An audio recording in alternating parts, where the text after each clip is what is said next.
cycle, ça fait plus de 360 degrés de la vie d'un individu. Voilà. Je vous en dirai quelques mots tout à l'heure. Se retrouve exclu du travail, c'est 2 tiers d'écoute pour... la SFEB est une association qui est très importante. Premièrement, elle existe depuis 1882 et elle a en charge, tout au moins comme objet social, de s'occuper de Tuniso-Français et de Français qui, résidant en Tunisie ou de passage, rencontrent de très très grandes difficultés.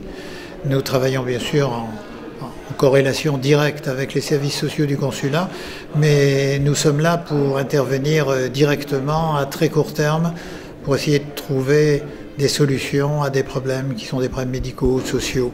Enfin, il faut aider les gens dans la rapidité. Et nous nous occupons de tous les cas. Tous les cas. Nous avons été amenés cette année avec le Golden Tulip, qui est notre sponsor habituel dans ce domaine-là.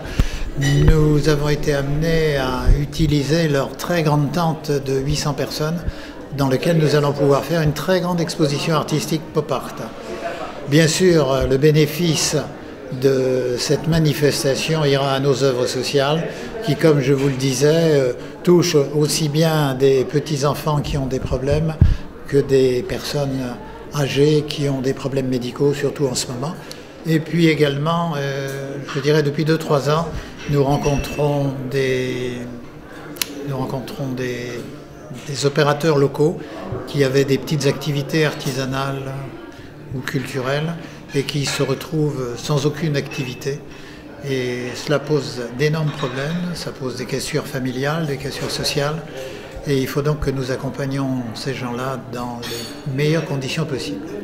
D'ailleurs, ces gens-là, nous les appelons nos bénéficiaires. Pour ça, nous avons aussi besoin de sponsors. On en a eu quelques-uns sympathiques qui au début nous ont aidés en qualité de sponsors simples avec un peu d'argent et qui ensuite sont devenus de réels partenaires lorsqu'ils ont vu la qualité de la manifestation, le nombre des exposants, plus d'une 50aine d'artistes présents qui vont exposer 100-120 œuvres, donc ce qui est assez énorme. Et ça sera une grande première d'ailleurs en Tunisie de pouvoir réunir 50 opérateurs privés dans ce domaine culturel. Ce sera une très grande première. Et l'ensemble des bénéfices iront à nos œuvres sociales, bien évidemment. Ça nous a donné l'idée de aussi monter une exposition. Alors j'ai choisi pop art parce que c'est une période sympathique d'après Seconde Guerre mondiale qui est inspirée de la publicité, de la société de consommation. Donc je me suis dit, là c'est une période un peu morose et triste, on va mettre de la couleur dans cette période. Et donc j'ai un peu challengé les artistes en leur disant, voilà, il faudrait que vous travailliez dans ce sens-là. Et il y en a beaucoup qui étaient un petit peu dubitatifs au départ et qui finalement ont pris plaisir à travailler dans ce sens-là et sont finalement étonnés eux-mêmes du résultat pour certains. Qui se sont, voilà.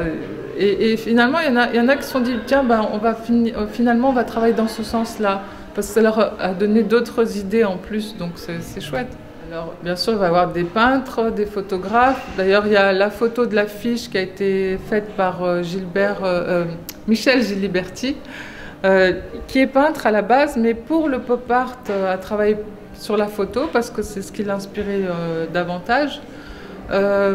Ensuite, on a des peintres comme Gérald Di Giovanni qui fait une peinture assez classique d'habitude et là qui s'est forcé à faire du pop art, donc ça donne un truc très très coloré. On a des peintres comme El Cid, on a Chouf, on a Oudé Agili qui a fait des choses abstraites aussi mais très colorées, très sympathiques. Voilà, donc ça, on a une très très belle brochette, mais ça, pour ça, il faudra venir vraiment découvrir le jour de l'exposition.